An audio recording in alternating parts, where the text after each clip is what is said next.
Hello viewers, welcome to NR news updates. ప్రతిక్షణం ప్రజాపక్షం. ఈనాటి ప్రధాన వార్తాంశాలు ఏంటో చూద్దాం. ముందుగా ఆంధ్రజ్యోతి దినపత్రిక పరిశీలిస్తే అధ్వాన్న హాస్టళ్లు, అపరిశుభ్రమైన వంటగదులు, అసహ్యంగా మరుగుదొడ్లు, ఆహార మెను, రక్షిత మంచినీటి సరఫరా ఏవీ లేవు. కోడిగుడ్లు, పాలు పంపిణీ ఫైళ్లకు మాత్రమే పరిమితం. సరుకుల కొనుగోలులో పలు అవకతవకలు, అక్రమాలు. విద్యార్థుల సంఖ్యను ఎక్కువ చేసి చూపిస్తున్న వైరం. వారానికోసారి లేదా నెలకోసారి మాత్రమే వార్డెన్ల రాక. రాష్ట్ర వ్యాప్తంగా హాస్టళ్లలో ఏసీబీ తనిఖీల్లో వెలుగులోకి. సర్కారుకు నివేదిక, మెరుగైన చర్యలకు సిఫార్సులు. ఏసీబీ గురుకులాల ప్రక్షాళన. ప్రతి నెల విద్యార్థులకు ఆరోగ్య పరీక్షలు. ఏ విద్యార్థి నేలపై పడుకోవడానికి వీల్లేదు. మంత్రులు, ఎమ్మెల్యేలు నెలకో రోజు సందర్శించాలి. డిప్యూటీ సీఎం భట్టి విద్యార్థులకు పోషకాహారం అందించండి ప్రిన్సిపాల్ను ఆదేశించిన మంత్రి పొన్నం. అక్కడ నిధులే లేవు, ఎక్కంచెలు అందిస్తారు పోషకాహారం? ఎవరిని ఆదేశించితే ఎవరికి లాభం? మీరు కేవలం విద్యారంగానికి, విద్యా వ్యవస్థకే మీరు కేవలం 21,000 కోట్లు కేటాయించినప్పుడు అవి కేవలం ఈ యొక్క కూలిపోతున్నటువంటి భవనాల పునర్నిర్మాణానికే పనికిరావు. అవి ఏ రకంగా ఇక్కడ ఉన్నటువంటి పిల్లలకు పౌష్టికాహారం అనేది అక్కడ ఉన్నటువంటి సిబ్బంది అందిస్తుంది, యాజమాన్యం అందిస్తుంది? ఒక్కసారి కనుక ఆంధ్రప్రదేశ్లో గత జగన్మోహన్ రెడ్డి గారి యొక్క ప్రభుత్వంలో మనం చూస్తే ఫుడ్ కమిషన్ చైర్మన్ రాష్ట్ర వ్యాప్తంగా ఉన్నటువంటి ప్రతి హాస్టల్లోకి వెళ్ళి అక్కడ ఉన్నటువంటి విద్యార్థుల యొక్క వసతి గృహాల సౌకర్యాలు ఏ విధంగా ఉన్నాయి, ఫుడ్ విషయంలో ఎట్లాంటి ప్రమాణాలు పాటిస్తూ ఉన్నారు, నాణ్యత ఉన్నదా లేదా, మెనూను పాటిస్తున్నారా లేదా అని చెప్పి ప్రతి విషయం కూడా కూలంకుషంగా విద్యార్థులను అడిగి కంప్లైంట్స్ ఉంటే తీసుకొని, ఒకవేళ ఎవరైనా అధికారులు కావచ్చు, హాస్టల్ వార్డెన్లు కావచ్చు, ఫుడ్ విషయంలో చర్యలు తీసుకున్న, ఫుడ్ విషయంలో జాగ్రత్తలు తీసుకునేటటువంటి వ్యక్తులు ఎవరైనా ఉంటారో వాళ్ళందరూ కూడా వారి యొక్క విధుల్లో నిర్లక్ష్యం చూపిస్తే మాత్రం ప్రతి ఒక్కరి మీద కూడా చర్యలు తీసుకొని వారిని క్రమబద్ధీకరించినటువంటి పరిస్థితి మనం చూసాం. రాష్ట్ర వ్యాప్తంగా ఫుడ్ కమిషన్ చైర్మన్ పూర్తిగా ఉన్నటువంటి హాస్టల్ అన్నింటినీ కూడా తిరగడం, అక్కడ ఉన్నటువంటి విద్యార్థుల యొక్క సమస్యల్ని గురించి తెలుసుకోవడము, సౌకర్యాల గురించి తెలుసుకోవడము, లేనటువంటి సౌకర్యాలని కల్పించే ప్రయత్నం చేయడము, ఇట్లా రకరకాలుగా విద్యార్థుల విషయంలో, విద్య విషయంలో చాలా ఉన్నత ప్రమాణాలు, నాణ్యమైనటువంటి ప్రమాణాలు పాటించినటువంటి ఆంధ్రప్రదేశ్ రాష్ట్రం గత ప్రభుత్వం నుంచి చాలా నేర్చుకోవాల్సినటువంటి అవసరం ఉన్నది. ఈరోజు కేవలం 21,000 కోట్ల నిధులు మాత్రమే విద్యాశాఖకు, విద్యా వ్యవస్థకు మీరు కేటాయించి మీరు సన్నబియ్యం పెట్టాలి, లేకపోతే పోషకాహారం పెట్టాలంటే ఏడికెళ్ళి తెస్తాడు? వారి ఇంటికెళ్ళి పెడతాడా? అపరిశుభ్రమైన హాస్టల్ గదులు అని చెప్పారంటే పట్టించుకోవాల్సినటువంటి బాధ్యత ఎవరిది? 7 నెలలు 8 నెలలు అవుతుంది మీరు అధికారంలోకి వచ్చి. మీరు ఖచ్చితంగా మొట్టమొదటిసారి ప్రక్షాళన చేయాల్సింది ఈ యొక్క విద్యా వ్యవస్థను, వైద్య వ్యవస్థనే కదా, మిగతా రంగాలన్నింటికంటే. ఎందుకంటే ఇక్కడ భవిష్యత్ తరాలు, మూలాలు అన్నీ కూడా మార్పు చెందేది ఈ యొక్క వేర్లలో పట్టినే కాబట్టి ఆ వ్యవస్థను మీరు ఖచ్చితంగా పటిష్టం చేయవలసినటువంటి అవసరం లేదా? నాణ్యమైనటువంటి విద్య, నాణ్యమైనటువంటి వైద్యం అందించాల్సినటువంటి అవసరం ఉన్నది కాబట్టి మీరు దాని గురించి శ్రద్ధ తీసుకోవాలి. కానీ ఈరోజు మీరు ఏం చేస్తూ ఉన్నారు? కానీ మీరు 6 గ్యారెంటీలు అని చెప్పి ఒక పనికిరాని వాగ్దానాలు చేసి వాటిని ఎట్లా ఫీల్ చేయాలని చెప్పి ఈరోజు లక్షల కోట్లు దానికి కేటాయించే ప్రయత్నం చేస్తూ ఉన్నారు. పదవుల బోనాన్సా. ఎల్లుండి ఢిల్లీకి సీఎం రేవంత్. పీసీసీ కార్యవర్గం, మంత్రివర్గ విస్తరణపై అధిష్టానంతో చర్చ. సామాజిక సమీకరణలు చూసుకొని టీపీసీసీ చీఫ్ కార్యనిర్వాహక అధ్యక్షులు, ప్రచార కమిటీ చైర్మన్ నియామకం. 4 మంత్రి పదవులు, ఉపసభాపతి, చీఫ్ విప్ పైన నిర్ణయం. బీసీ కమిషన్ సహా పలు కార్పొరేషన్ పదవుల భర్తీకి ఛాన్స్. బీసీ కమిషన్ చైర్మన్గా విహెచ్ నిరంజనన్ పేర్ల పరిశీలన. రైతు విద్యా కమిషన్లకు కోదండరెడ్డి, ఆకునూరి మురళి పేర్లు. కోదండరామరెడ్డి 19 లేదా 20 పదవుల భర్తీపై ప్రకటన అవకాశం. నేడు కాగ్నిజెంట్ కొత్త క్యాంపస్ షురు. కోకాపేటలో ప్రారంభించనున్న ముఖ్యమంత్రి రేవంత్. దక్షిణ కొరియా నుంచి వచ్చిన అనంతరం కార్యక్రమానికి 10 లక్షల చదరపు అడుగుల్లో కార్యకలాపాలు. 15,000 ఉద్యోగాలు. హైదరాబాద్లో 5వది. ఈ బీసీ కమిషన్ ఏర్పాటు చేసి ఏ రకమైనటువంటి కార్యాచరణ ప్రకటించబోతా ఉన్నారు ముఖ్యమంత్రి గారు? మీరు బీసీల కులగణన చేస్తాము ఖచ్చితంగా, దేశవ్యాప్తంగా ఈ బీసీ కులగణన అనేది దేశానికి ఆదర్శం అవుతుంది అని చెప్పి అసెంబ్లీ సాక్షిగా మాట్లాడినటువంటి మీరు ఇప్పుడు స్థానిక సంస్థల ఎన్నికలు రాబోతా ఉన్నాయి. ఈ నేపథ్యంలో మీరు ఇంకా ఎప్పుడు ఈ బీసీ కులగణన నిర్వహిస్తారు? మీరు అది నిర్వహించిన తర్వాత కదా స్థానిక సంస్థల ఎన్నికలు నిర్వహించి అందులో బీసీలకు ఎంత వాటా ఇవ్వాలనేది ఆలోచించాల్సినటువంటి అవసరం అప్పుడు వస్తుంది కదా. విషయం అప్పుడు చేయాలి కదా. స్థానిక సంస్థల ఎన్నికలు అయిపోయిన తర్వాత మీరు బీసీ కులగణన చేసేందుకు, చేయకేందుకు? ఇప్పుడు మీరు ఆ పర్సంటేజ్ని బట్టి స్థానిక సంస్థల్లో బీసీలకు ఎంత ప్రాతినిధ్యం ఇస్తారు, ఎంత వాటా ఇస్తారు అన్నటువంటి విషయాలు అనేటివి ఆ యొక్క లెక్కలు మన దగ్గర ఉన్న తర్వాత అర్థమవుతూ ఉంటుంది. ఇది కేవలం బూటకమైనటువంటి వాగ్దానము అసెంబ్లీ సాక్షిగా వేసిందని చెప్పి ప్రజలు కానీ మేము కానీ అనుకోవాల్సినటువంటి పరిస్థితి వస్తుంది కదా. దాని గురించి ఆలోచించాలి కదా మీరు. ఆయన ముఖ్యమంత్రి గారు మీరు జిల్లాల పర్యటన చేస్తాను నేను అని చెప్పని అన్నారు కదా, ప్రతి ప్రాంతానికి తిరుగుతా అని చెప్పని అన్నారు. ముఖ్యమంత్రి జిల్లాల పర్యటన అని చెప్పి మొత్తం పేపర్లలో పెద్ద పెద్ద అక్షరాలతోటి వార్తను ప్రచురించారు.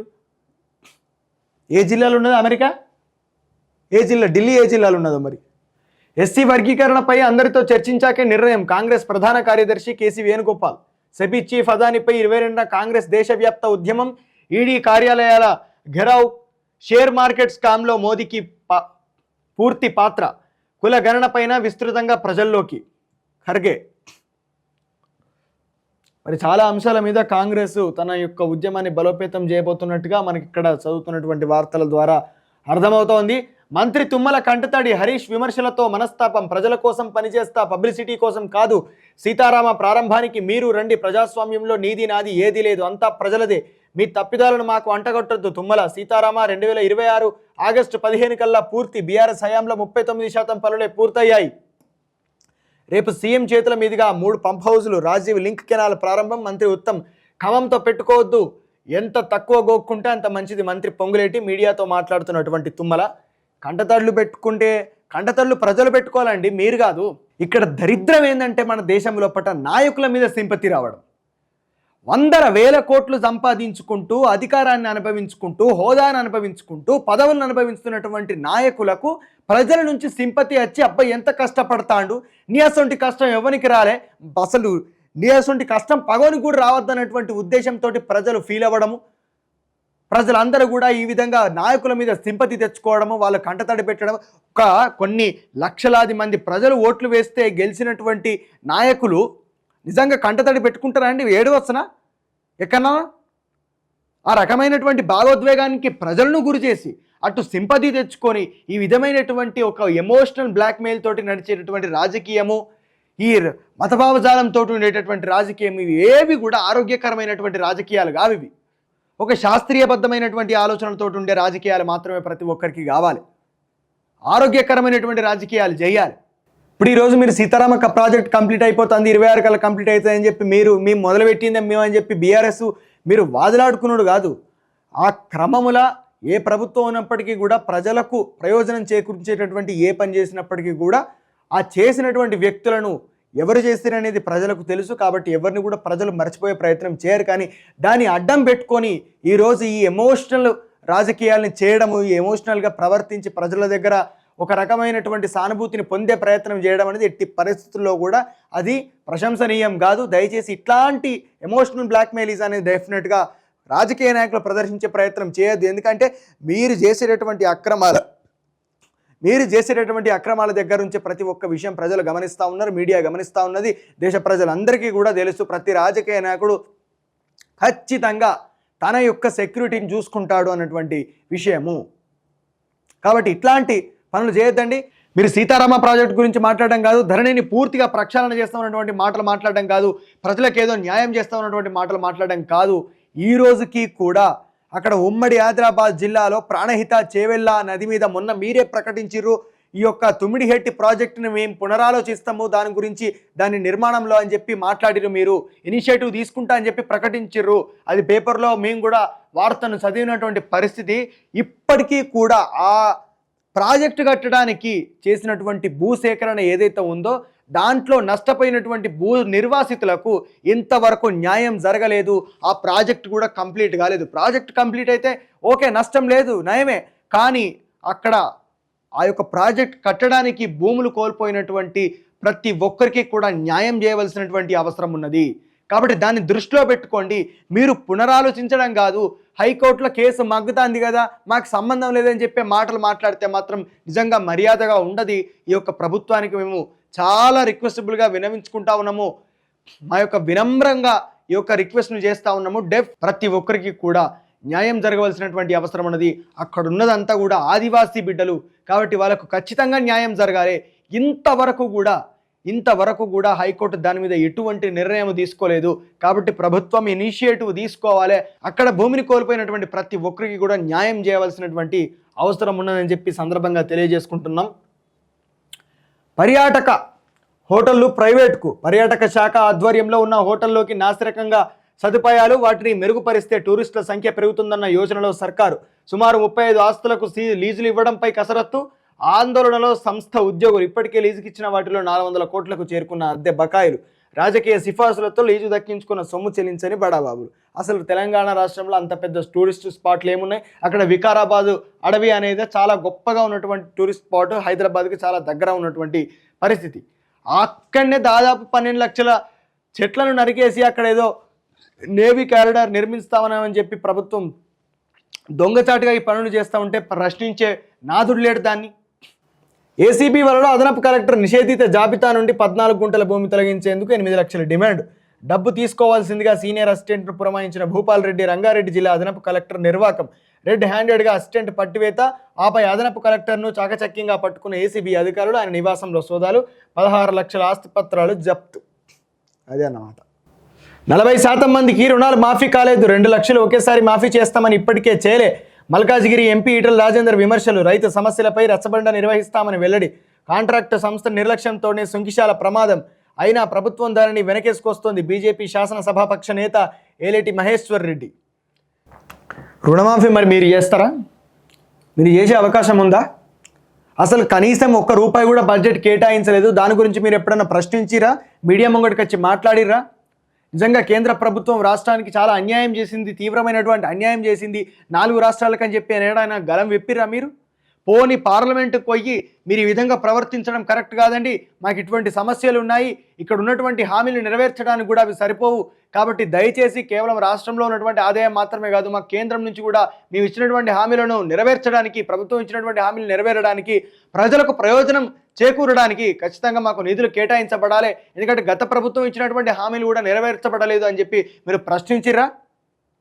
ఏం హక్కున్నదని ఈరోజు కేవలం రాష్ట్ర ప్రభుత్వం మీద మీరు మాట్లాడేటటువంటి, మీరు విమర్శ చేసేటటువంటి హక్కు మీకు ఏం లేదు.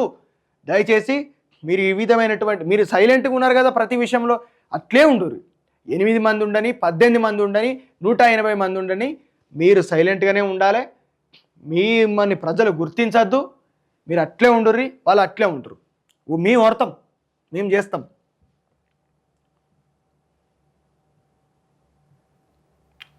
ప్రాణత్యాగాల ఫలితం. సుప్రీంకోర్టు తీర్పు ద్వారా మాదిగ జాతి గెలిచింది. 30 ఏళ్ల పోరాటం ఫలితం సాధించింది. మందకృష్ణ మాదిగ తీర్పు తర్వాత తొలిసారి హైదరాబాద్కు ఎంఆర్పీఎస్ శ్రేణుల ఘన స్వాగతం. నగరంలో భారీ విజయోత్సవ ర్యాలీ. బాబు జగజ్జీవన్ రామ్ విగ్రహానికి పూలమాల వేసి నివాళి. నిజంగా ఎంఆర్పీఎస్ ద్వారా మందకృష్ణ మాదిగ గారు ఆ వర్గ యొక్క ప్రజల ప్రయోజనాలని దృష్టిలో పెట్టుకొని చేసినటువంటి ఈ సుదీర్ఘమైనటువంటి పోరాటం ఏదైతే ఉందో అది నిజంగా కూడా రాబోయే తరాల్లోపట, భవిష్యత్ ఉద్యమాల్లోపట, సమరశీల ఉద్యమాల్లోపట నిజంగా ఒక ఆదర్శనీయమైనటువంటి పోరాటంగా నిలవబోతుంది అనడంలో ఎటువంటి సందేహం లేదు. కానీ ఈరోజు బీసీలు కూడా వర్గీకరణ కోరుకుంటా ఉన్నారు, బీసీలు కూడా కులగణన కోరుకుంటా ఉన్నారు. బీసీల్లో చాలా ఇప్పటి వరకు నిర్లక్ష్యానికి గురైనటువంటి కులాలు ఎన్నో కూడా న్యాయం జరగాలని చెప్పి కోరుకుంటా ఉన్నాయి. కానీ ఈరోజు కేవలం కొందరి వ్యక్తిగత ప్రయోజనాలకు, రాజకీయ ప్రయోజనాలకు బీసీలు బలవుతున్నటువంటి విషయాన్ని ప్రతి ఒక్కరూ అర్థం చేసుకోవాలి. బీసీ కులాలన్నీ కూడా సమన్వయపరచుకొని మీకు మీరే ఖచ్చితంగా ఐక్యంగా ఒకే వేదిక మీదికి వచ్చి హక్కుల కోసం పోరాటం చేయవలసినటువంటి అవసరం ఉన్నది. రాజ్యాధికారం కోసం పోరాటం చేయవలసినటువంటి అవసరం ఉన్నది. కాబట్టి మీనమేషాలు లెక్కించకండి, ఈ తారతమ్యాలు పక్కన పెట్టండి, ఈ భేదభావాలు పక్కన పెట్టండి, ఈ భేషజాలన్నీ కూడా విడిచిపెట్టండి. అందరూ కూడా ఒకే వేదిక మీదికి రండి. ఐక్యంగా పోరాటం చేస్తే తప్పించి బలమైనటువంటి నిర్మాణము జరగదు. ఆ నిర్మాణం ద్వారా పోరాటము చేయలేము, ఫలితాన్ని సాధించలేము. కాబట్టి ప్రతి ఒక్కరు కూడా ఒకే వేదిక మీదికి రావాలి, వచ్చి ఆ హక్కుల కోసం పోరాటం చేయాలి, ఆ హక్కుల్ని సాధించుకోవాలి. కాబట్టి ఈ సందర్భంగా పిలుపునిచ్చేది ఏమిటంటే బీసీలు ఖచ్చితంగా మాకు రాజకీయంగా, సామాజికంగా, ఆర్థికంగా మాకు 100% న్యాయం జరగాలి అని చెప్పి కోరుకుంటే మాత్రం మీ రాజకీయపరమైనటువంటి, వ్యక్తిగతపరమైనటువంటి ఆలోచనలు, విధానాలు ప్రతి ఒక్కటి కూడా పక్కన పెట్టి బీసీలకు మాత్రం న్యాయం జరగాలన్నటువంటి అంశం మీద ప్రతి ఒక్కరు ఒకే వేదికకు రండి. సత్యాగ్రహ దీక్షలు చేస్తూ ఉంటే ఎంతమంది బీసీలు పోయి వాళ్ళకి సపోర్ట్గా నిలుస్తూ ఉన్నారు. కాబట్టి ఒక్కరు అడుగు వేసినప్పుడు ఒక్కరితో పాటు ఇంకొకరు అడుగు వేయాల్సినటువంటి అవసరం ఉన్నది. తెలంగాణ ఉద్యమము విశాలమైనటువంటి తెలంగాణ ప్రజల యొక్క ప్రయోజనాన్ని దృష్టిలో పెట్టుకొని ప్రతి ఒక్కరు కూడా కలిసి ఏ వర్గంతో, ఏ కులంతో, ఏ మతంతో సంబంధం లేకుండా పోరాటం చేస్తేనే ఈరోజు తెలంగాణ రాష్ట్రాన్ని సాధించుకోగలిగాం. అదేవిధంగా ఈరోజు బీసీలు కూడా రాష్ట్ర వ్యాప్తంగా అందరూ కూడా కలిసి రావాల్సినటువంటి అవసరం ఉన్నది. అట్లా వస్తే తప్పించి ఫలితాన్ని సాధించలేం. ఇవి ఈనాటి ప్రధాన వార్తాంశాలు. ఇట్లాంటి న్యూస్ కోసం లైక్ చేయండి, షేర్ చేయండి, సబ్స్క్రైబ్ చేయండి. Stay tune to NR news updates, ప్రతిక్షణం ప్రజాపక్షం. Thank you.